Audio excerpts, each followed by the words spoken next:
Oke anak-anak, kalian hari ini akan belajar IPA. Ini pertemuan pertama unit 1 ini, temanya adalah tentang kelangsungan hidup suatu makhluk hidup.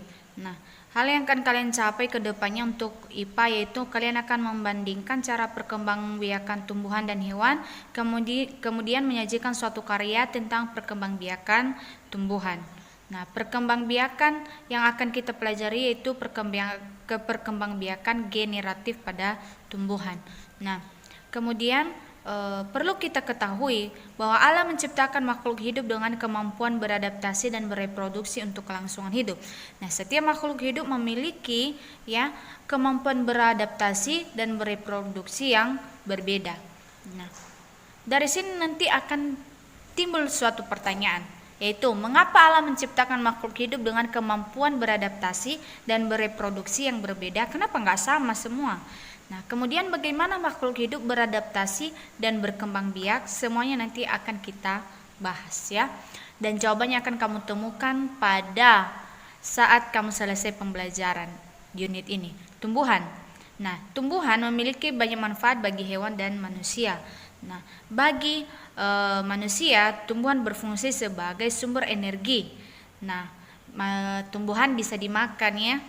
Ada beberapa tumbuhan yang bisa dimakan dan ada juga yang tidak. Kemudian sebagai sumber vitamin untuk menjaga kesehatan tubuh, di mana tumbuhan ada beberapa tumbuhan yang dimanfaatkan sebagai bahan dasar pembuatan vitamin. Kemudian sebagai sumber oksigen untuk bernafas karena tumbuhan menghasilkan oksigen. Kemudian pengikat air tanah sehingga nanti tidak terjadi yang namanya longsor. Kemudian peneduh dan memperindah kehidupan di bumi ya. Sudah pastinya ketika banyak yang hijau di bumi itu terasa indah sekali ya dilihatnya. Kemudian sedangkan bagi hewan sama juga seperti pada manusia, itu sebagai sumber energi karena hewan memakan tumbuhan. Nah, kemudian tumbuhan itu sebagai produsen atau penghasil cadangan makanan dan sumber oksigen untuk bernafas baik bagi hewan maupun bagi tumbuhan, dan melindungi bumi dari sengatan sinar matahari.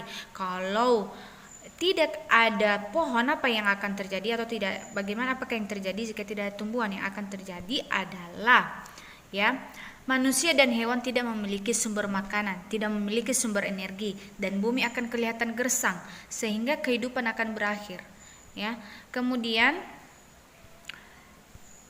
kita lihat selanjutnya perkembangbiakan tumbuhan. Perkembangbiakan tumbuhan itu artinya apa? Artinya adalah memperbanyak suatu tumbuhan, dari satu tumbuhan menjadi banyak tumbuhan. Sedangkan perkembangbiakan tumbuhan itu ada dua, ada yang secara generatif dan ada juga yang secara vegetatif ya. Kalau yang secara generatif yang ini, kemudian secara vegetatif yang gambar yang ini. Nah, selanjutnya kita lihat perkembangbiakan generatif itu peristiwa di mana perkembangbiakannya itu secara kawin, yaitu terjadi melalui yang namanya penyerbukan dan pembuahan. Penyerbukan dan pembuahan ini menggunakan alat perkembangbiakan yang namanya bunga. Nah, pada bunga terdapat yang namanya putik dan benang sari. Kalau nggak ada putik dan benang sari, tidak terjadi yang namanya penyerbukan atau perkembangbiakan secara generatif. Nah, lanjut kita lihat. Nah, putik itu apa? Putik itu alat kelamin betina yang terdiri dari apa saja? Ada yang namanya kepala putik, kemudian ada yang namanya tangkai putik, dan ada yang namanya bakal buah. Nah, bakal buah atau sering juga disebut sebagai bakal biji. Sedangkan benang sari kadang juga disebut oleh orang-orang itu namanya serbuk sari. Jadi kamu jangan bingung ketika mendengar kata benang sari dan serbuk sari, itu sama ya. Kemudian benang sari itu apa? Benang sari itu alat kelamin jantan yang terdiri dari serbuk sari, ada kepala sarinya, kemudian ada tangkai sarinya ya. Nah, kita lihat gambarnya ya. Nah, yang warna-warna pink-pink ini namanya mahkota. Sedangkan yang bagian kecil ini ya, ini namanya kepala putik, dan bagian bawahnya yang ini namanya tangkai putik, dan di bagian bawahnya ini yang di sini ini namanya bakal biji atau bakal buah. Itu Berarti dari sini, dari atas sini sampai ke bawah ini namanya ya putik. Putik tadi apa? Alat kelamin betina. Sekarang kita lihat benang sari. Nah, benang sari ini yang bagian ini, yang panjang ini, yang bulat ini bagian atas ini namanya kepala sari. Sedangkan di bawah kepala sari ada yang namanya tangkai sari. Nah, seperti itu. Nah, di bawah mahkota, nah, ini ada yang namanya kelopak ya. Yang ini kelopak, kalau di bunga kembang sepatu warnanya warna hijau. Kemudian di bawah kelopak bunga ada yang namanya dasar bunga. Nah, dasar bunga itu kembung ya, kayak kembung begitu bentuknya. Nah, di bawah dasar bunga ada yang namanya tangkai bunga. Nah, kalau di kembang sepatu seperti ini. Ini yang merah-merah ini, nah ini namanya benang sari, alat kelamin jantannya, sedangkan yang bagian atasnya ini namanya putik ya. Yang merah-merah ini namanya mahkota, sedangkan yang bagian bawahnya ada kelopak ya. Nah, sekarang penyerbukan pada tumbuhan ya. Maksudnya Bu Titi begini, perkembangbiakan generatif pada tumbuhan selalu diawali dengan yang namanya penyerbukan. Penyerbukan itu peristiwa di mana benang sari atau benang sari, serbuk sari jatuh kemana? Jatuh ke kepala putik. Nah, proses penyerbukan sendiri itu terjadi dengan bantuan angin, air, hewan, bahkan manusia sendiri. Nah, tumbuhan yang biasa dibantu oleh penyerbukannya oleh angin ada jagung, ada tanaman padi, ada juga gandum. Nah, sedangkan tumbuhan yang penyerbukannya dibantu oleh air, contohnya ganggang. Berarti biasanya ini tumbuhan yang berada di air ya. Kemudian ini yang warna hijau ini namanya ganggang ya. Nah, selanjutnya ya, ini contohnya penyerbukan oleh angin. Nah, penyerbukan yang dibantu oleh hewan, contoh tumbuhannya apa? Ada bunga mawar, bunga melati, bunga kenanga, kemudian ada bunga kembang sepatu juga ya. Nah, hewan yang biasa membantu penyerbukan ada burung, kelelawar, kemudian serangga. Serangganya seperti lebah, kupu-kupu, kumbang. Nah, penyerbukan sendiri ada beberapa macam, ada 4 ya. Yang pertama penyerbukan sendiri. Penyerbukan sendiri itu serbuk sari dan putik berasal dari bunga yang sama, jadi hanya satu bunga saja.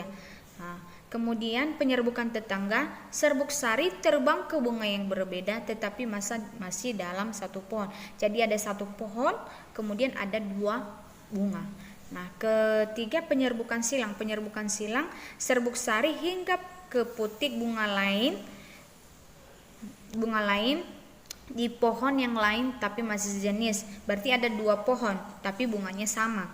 Nah, kemudian kalau penyerbukan bastard itu berarti itu udah pohonnya berbeda, bunganya berbeda juga ya. Contohnya seperti ini, penyerbukan sendiri satu bunga, penyerbukan tetangga dari satu pohon tapi ada 2 bunga. Penyerbukan silang dari pohon yang berbeda tapi bunganya sejenis. Kalau penyerbukan bastard yang ini pohon yang berbeda, bunganya juga berbeda. Ya, contohnya seperti ini. Oke, kita lanjut. Proses perkembangbiakan generatif diawali seperti yang tadi sudah dijelaskan, diawali dengan yang namanya penyerbukan. Penyerbukan itu apa? Tadi peristiwa di mana serbuk sari jatuh ke kepala putik. Nah, ini serbuk sari atau benang sari, nggak dia bagian serbuk sari itu bagian dari benang sari. Nah, benang sari jatuh ke kepala putik baik yang dilakukan oleh hewan, hewan, air atau manusia. Setelah terjadi penyerbukan, nah serbuk sari tadi tumbuh pada serbuk sari tadi itu yang jatuh ke kepala putik, yang jatuh ke sini akan tumbuh yang namanya bulu serbuk sari. Nah, bulu serbuk sari ini nanti yang jatuh atau yang menuju ke bakal biji. Nah, di bakal biji ini nanti terjadi pembuahan, di mana pembuahan itu peleburan antara serbuk sari dengan putik. Nah, setelah terjadi pembuahan yang di sini baru terbentuklah zigot. Nah, setelah terbentuk zigot, yang terjadi selanjutnya adalah zigot membentuk lembaga. Nah, lembaga ini nanti ini prosesnya di sini yang akan menjadi bakal biji atau bakal buah, yang akan menjadi buah. Nah, bakal buah ini akan berkembang menjadi daging buah. Nah, daging buah ini nanti berkembang menjadi calon tumbuhan baru. Kira-kira seperti begitu. Untuk lebih jelasnya silakan kamu tonton video ini.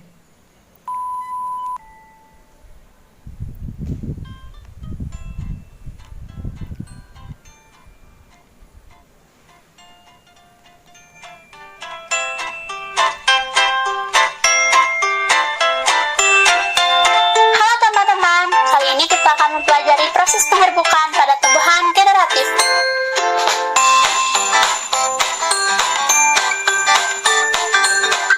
Oke teman-teman, di sini terdapat bagian-bagian bunga yang harus kita ketahui sebelum membahas penyerbukannya. Ini adalah tangkai bunga. Ini adalah dasar bunga. Ini adalah kelopak bunga. Ini adalah kepala putik. Ini adalah tangkai putik. Ini adalah benang sari. Ini adalah bakal buah. Ini adalah mahkota bunga. Oke teman-teman, sekarang kita mulai dengan penyerbukan yang dibantu oleh angin. Padi merupakan tumbuhan yang serbuk sarinya mudah terbawa angin, maka seringkali proses penyerbukannya dibantu oleh angin. Nah, ini adalah padi yang belum memiliki buahnya, yaitu masih memiliki benang sari. Ketika angin berhembus dan melewati benang sari, maka serbuk sarinya terhempas, maka ada serbuk sari yang jatuh ke putik. Dan serbuk yang telah jatuh di putik akan turun ke ovarium. Setelah itu, beberapa waktu ke depan, benang sari yang penutupnya akan rontok. Lalu tumbuhlah buah padi. Nah, begitulah proses penyerbukan pada padi oleh angin.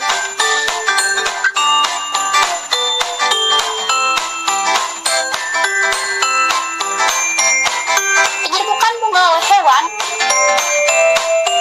Yang pertama ada lebah, ada burung, dan kelelawar. Teman-teman, yang pertama kita akan melihat penyerbukan dengan bantuan lebah.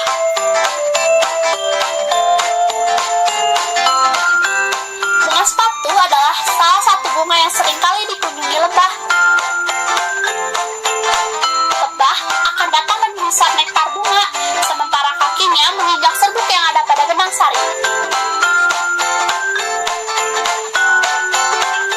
Lebah suka berpindah posisi untuk mencari-cari nektar, sehingga kakinya yang telah menginjak serbuk sari akan mengenai putik bunga. Lalu serbuk sari akan menyerap ke dalam, hingga akhirnya serbuk sari akan bertemu dengan bakal buah. Proses berikutnya adalah bakal buah akan berubah menjadi biji. Setelah itu, mahkota dan benang sari akan rontok dan tumbuhlah buahnya. Oh iya teman-teman, penyerbukan oleh serangga tidak hanya dilakukan oleh lebah, tapi bisa juga dengan kumbang, dengan kupu-kupu, dan juga semut. Oke, selanjutnya penyerbukan perkembangbiakan dengan jagung ya. Kalau perkembangbiakan dengan jagung, peristiwanya seperti apa? Nah,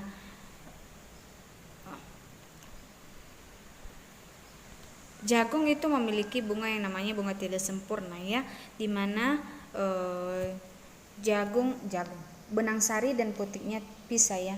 Nah, bunga jagung memiliki yang namanya helai-helai rambut. Nah, di sini helai rambut halus pada bagian ujungnya.